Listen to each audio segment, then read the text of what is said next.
cristianismo não consiste em nossa busca disciplinada de Deus, mas na busca incansável de Deus por nós.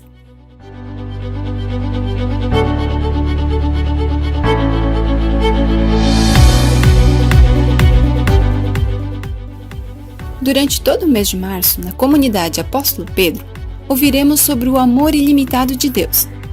É um dos legados de Cristo e o ponto principal do Evangelho. Nosso Deus é um Deus amoroso. Na sexta-feira, amor que salva. Nós falamos então nessas últimas semanas desse amor de Deus que é uma demonstração daquilo que Deus é e do que Ele tem por intenção fazer por nós seres humanos. E de uma maneira bem especial, então hoje de manhã o nosso tema é amor que salva. Especialmente porque nós lembramos de uma cruz, nós lembramos de um sacrifício que foi feito por alguma razão. Não foi acaso, não aconteceu apenas. Embora haja uma conspiração e nós lemos isso, nós ouvimos isso na leitura do texto de Mateus, tem algo mais por trás disso. Se por alguma razão Deus quisesse outra coisa, as palavras de Jesus lá no Evangelho, dizendo, bastaria eu pedir, e o Pai colocaria à minha disposição 12 legiões de seres celestiais, e nenhum desses que vem com varas, paus e espadas, poderia fazer coisa alguma contra mim. Não é por acaso, não é à toa. Os evangelhos, as cartas, o Novo Testamento como um todo, nos mostram que esse amor que Deus tem por nós, ele é de tal maneira grande, que ele vem com uma intenção muito clara de buscar e salvar o perdido. E nesse caso, todos nós nos enquadramos nisso.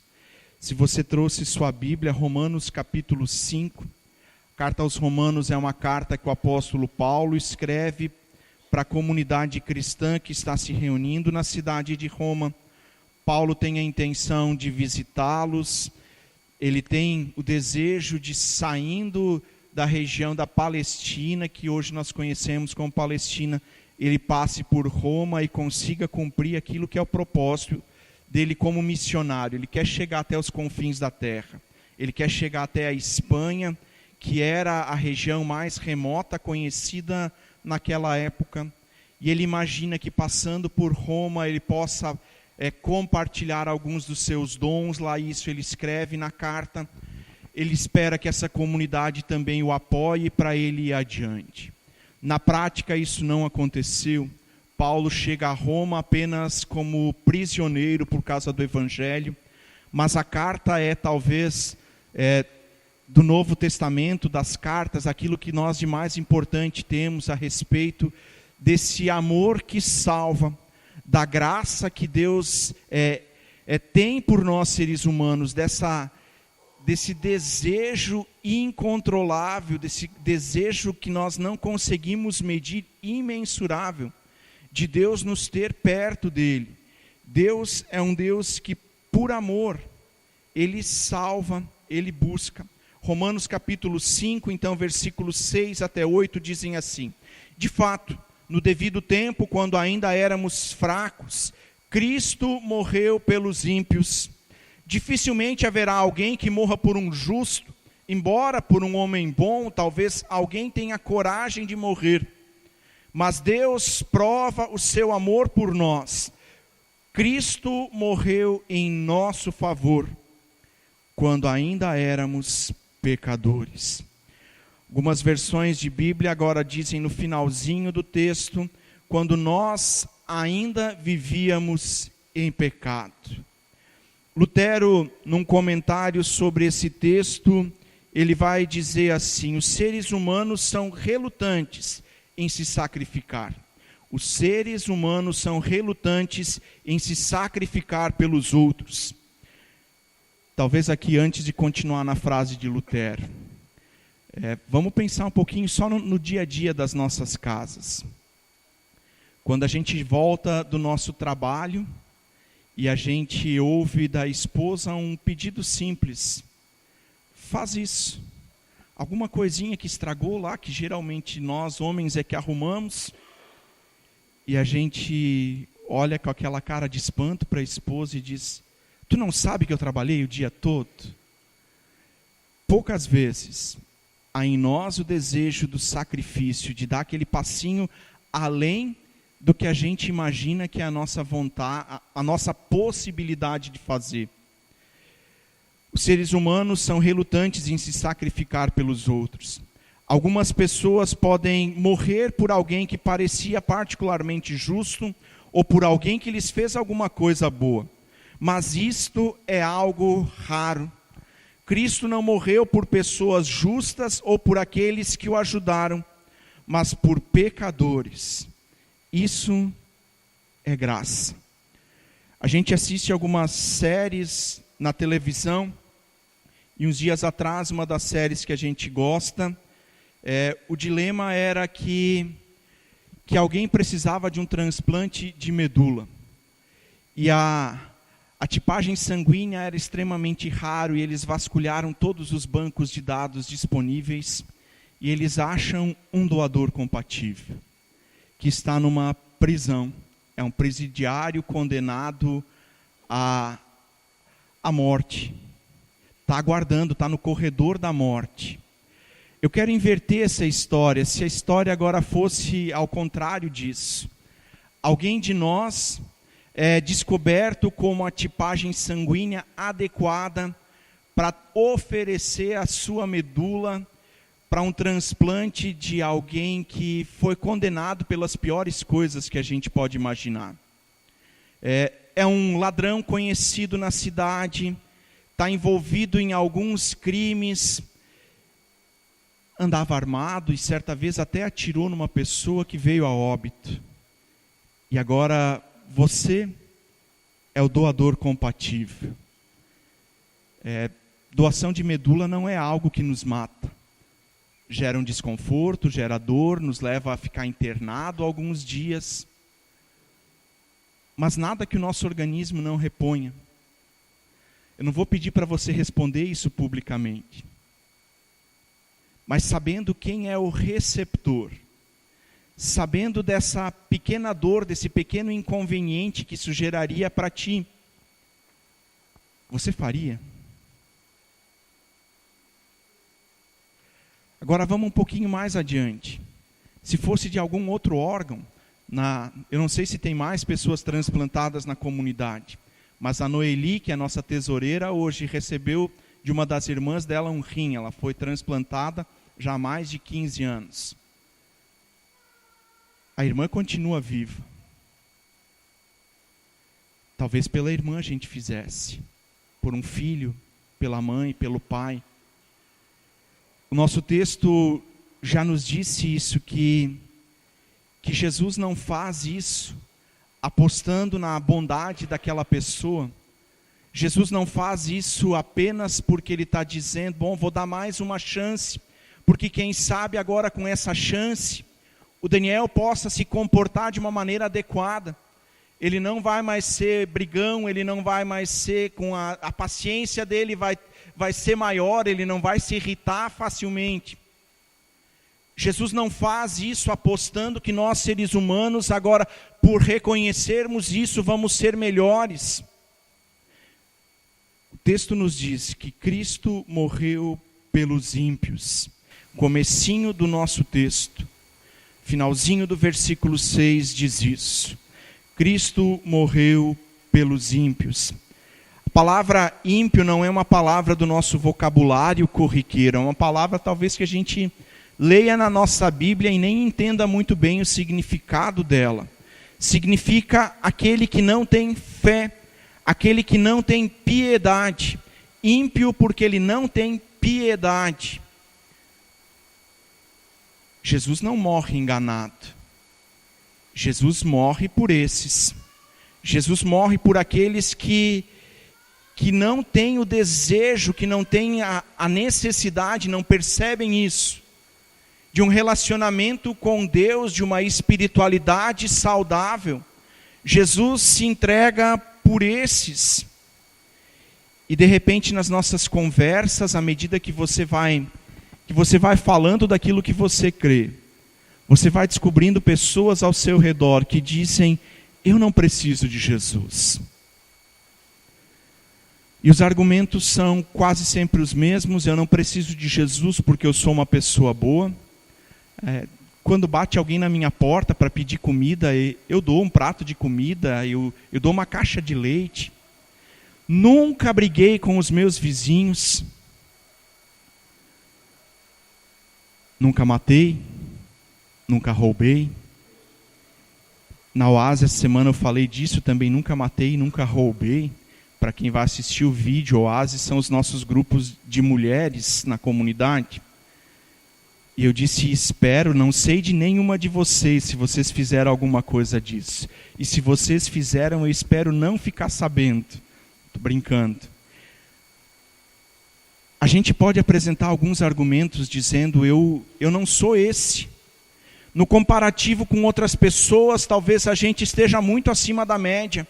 A gente paga impostos, a gente tem um relacionamento saudável com os vizinhos, com a família, a gente alimenta quem precisa. Talvez a gente até visite presídios, faça um monte de coisas. Mas o texto está nos dizendo que Jesus morreu pelos ímpios e pelos pecadores.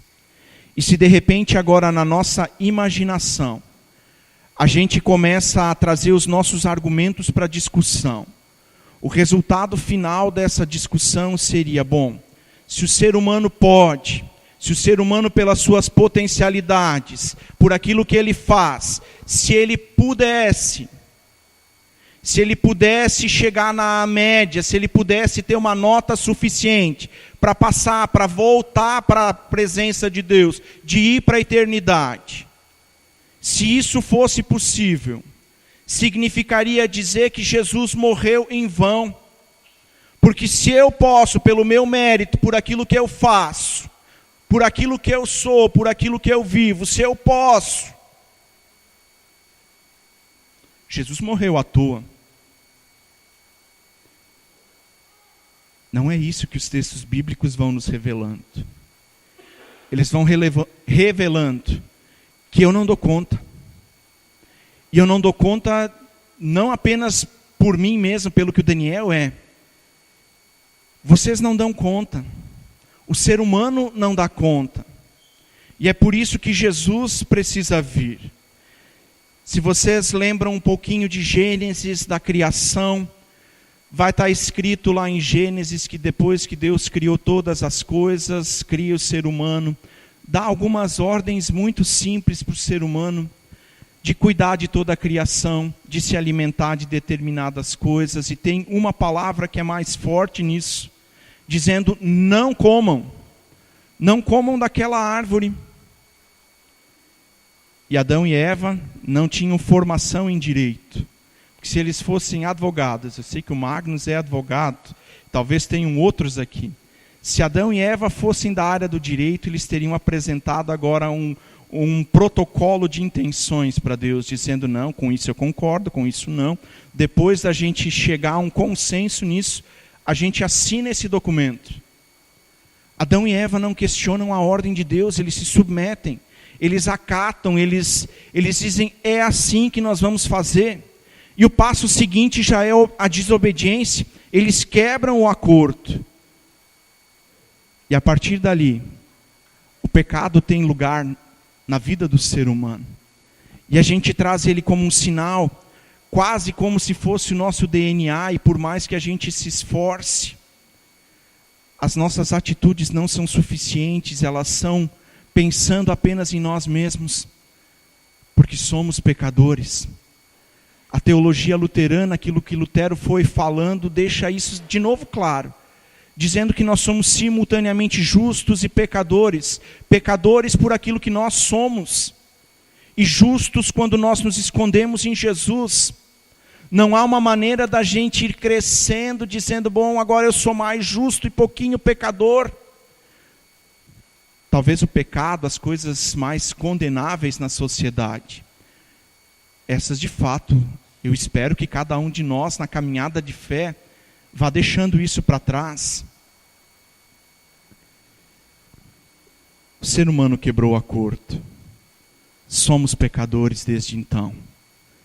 E todas as nossas tentativas do ser humano, de apresentar argumentos, de construir coisas, esbarram no limite de que nós não temos mais imagem e semelhança de Deus.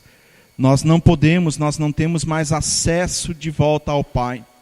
Estamos condenados por aquilo que é o grande problema do ser humano.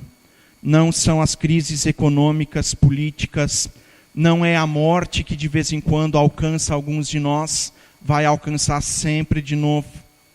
O problema do ser humano é o pecado. E ele não vem de fora, ele está em nós. Numa discussão a respeito do que contaminava o ser humano, em Marcos capítulo 7, versículo 20 seguintes, Jesus vai dizer assim: o que contamina o ser humano não é o que ele come, mas é aquilo que vem do coração, porque do coração procedem os maus desejos, a cobiça, a luxúria, o adultério. E Jesus vai elencando uma série de coisas que vêm do coração, não vem de fora, vem do coração, porque nós somos assim. A gente até consegue esconder isso uns dos outros, a gente consegue esconder isso do pastor, o pastor consegue esconder isso da comunidade. Mas somos pecadores, vem de dentro, acompanha o ser humano, porque desobedecemos um acordo que nós estabelecemos com Deus. Ele propôs, não façam, nós concordamos e não cumprimos. Como consequência desse pecado que vem do nosso coração, surge lá de dentro. Em Romanos mesmo, Paulo fala outras duas palavras muito duras contra o ser humano. Capítulo 3, versículo 23, ele vai dizer assim: pois todos pecaram. Paulo não diz que alguns pecaram. Paulo não diz que uma minoria pecou. Não fala também em maioria. Ele diz todos. Todos pecaram e carecem da glória de Deus. Um pouquinho adiante do nosso texto, capítulo 6, Paulo vai dizer assim: porque o salário do pecado é a morte. Se esse sinal nos acompanha, se nós concordamos, e eu não sei se você concordou com isso, mas a história da humanidade vai revelando que nós somos pecadores. O pecado tem um preço. O salário do pecado é a morte. No Antigo Testamento, para evitar a morte, tinha o sacrifício. Por cada pecado, e tinha uma lista de pecados, e para cada pecado tinha um tipo de sacrifício. E os israelitas, os judeus, precisavam sacrificar algum animal, para que esse pecado não fosse cobrado deles. E eles vão fazendo isso, entra na rotina deles, porque o salário do pecado é a morte. Que bom que esse texto de Romanos 6, 23 não termina ali. Paulo vai dizer: mas se o salário do pecado é a morte, o dom gratuito, o presente de Deus para nós, é salvação em Cristo Jesus. Um lado da história é que nós, como pecadores, deveríamos sofrer a morte como consequência do nosso pecado. Mas virando a página, nós descobrimos um Jesus que se entrega por nós. Nós descobrimos um amor que salva. E isso também aparece no nosso texto, quando agora Paulo escreve no finalzinho do versículo 8. Deus demonstra o seu amor por nós. Cristo morreu.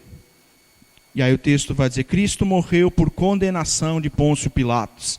Cristo morreu por uma artimanha política de Caifás. Cristo morreu porque Judas o vendeu por algumas moedas. É isso que está escrito? Teve tudo isso. Mas o texto é muito claro em dizer que Cristo morre em nosso favor. A solução para o pecado, para essa marca que nos acompanha. O remédio para isso. Jesus oferece na cruz. Não acontece por acaso.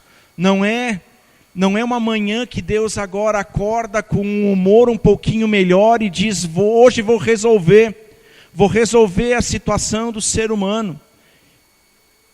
E aí ele coloca à disposição em Judas para trair, em Caifás para comprar, em Pôncio Pilatos para assinar a sentença. Diz, é hoje. Deus não age por impulso, Deus tem diante dele a eternidade, e quando o ser humano peca, ele diz, nós precisamos de uma solução, e Jesus já se coloca à disposição, eu me sacrifico por esse que nós criamos, eu me sacrifico por esses que depois da criação nós olhamos e dissemos, está tudo muito bom. E Jesus leva o seu plano ao fim. Algumas vezes nos evangelhos nós vamos ler isso. Jesus está ciente do que vai acontecer e ele não foge, assim como o texto de Mateus que nós lemos também disse. Se eu quisesse, era só estalar os dedos e o Pai resolveria essa situação. Mas Jesus está preocupado contigo e comigo. Ele conhece as nossas histórias, Ele sabe quem nós somos, sabe inclusive que nós vamos negá-lo. Sabia que quando da prisão todos fugiriam, e o texto de Mateus também disse isso. Todos o abandonaram. Às vezes a gente tem a ousadia de Pedro, né? Diz, Senhor, todos podem te negar. Mas olha para mim. Pedro também foge. Cristo morreu em nosso favor. Era plano de Deus para buscar de volta aquilo que era a preciosidade da sua criação, que foi roubado, que foi extraviado em função do pecado. E Jesus vai dizendo isso na caminhada com os seus discípulos. Marcos 10, 45, por exemplo, o Filho veio dar a sua vida em resgate de muitos. João 10, eu dou a minha vida, ninguém tira ela de mim. Eu a dou por minha vontade. Jesus vai dizendo isso. John Stott, um teólogo bastante conhecido, diz a respeito desse texto de Romanos, quando agora fala de pecado e de morte, ele vai escrever assim: sempre que pecado e morte aparecem juntos na Escritura, a morte é a penalidade ou salário do pecado cometido.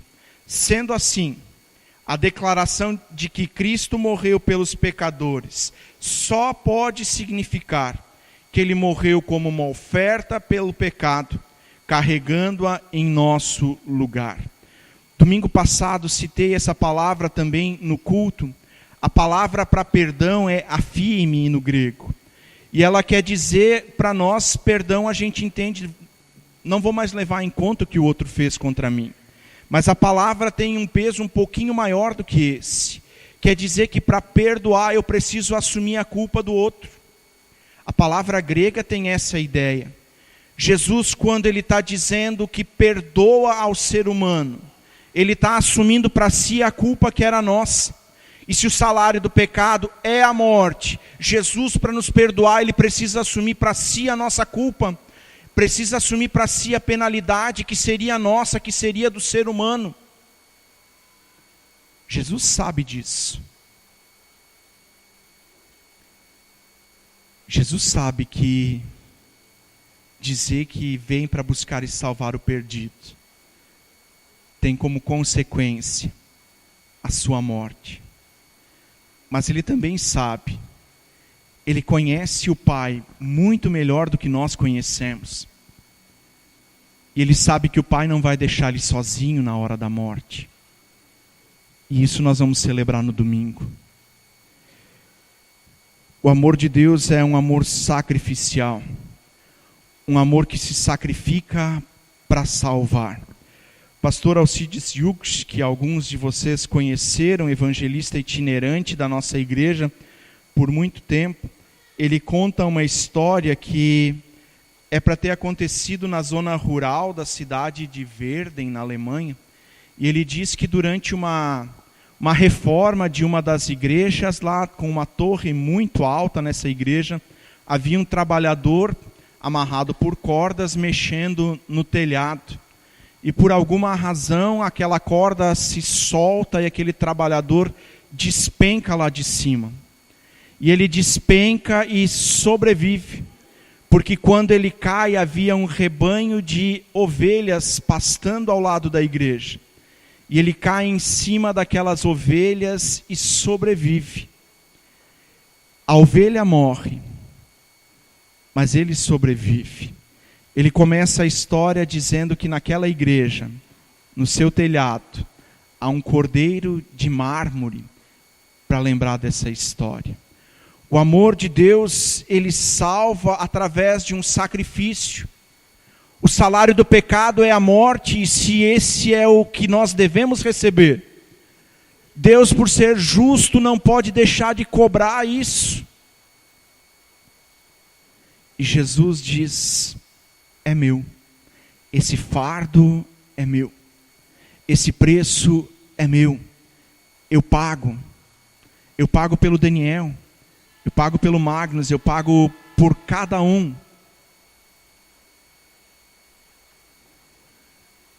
O amor de Deus por nós é um sacrifício feito para a salvação. E o trem ainda não havia passado nessa manhã, então também somos contemplados com o trem agora.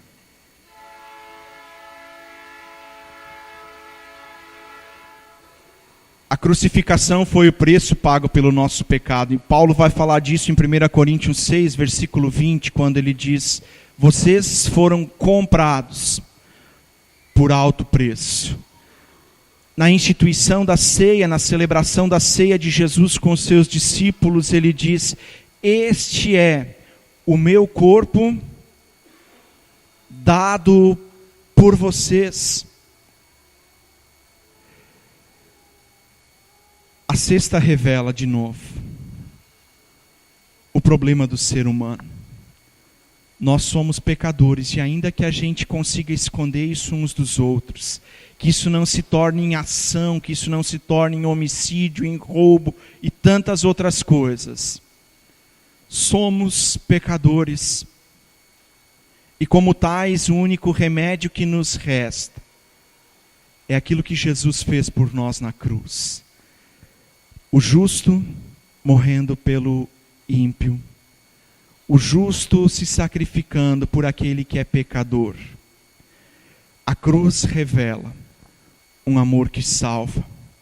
Revela a nós, seres humanos, um caminho perdido que nos leva de volta ao Pai. Assim como Jesus diz em João 14,6: eu sou o caminho, a verdade e a vida. Ninguém vem ao Pai senão por mim.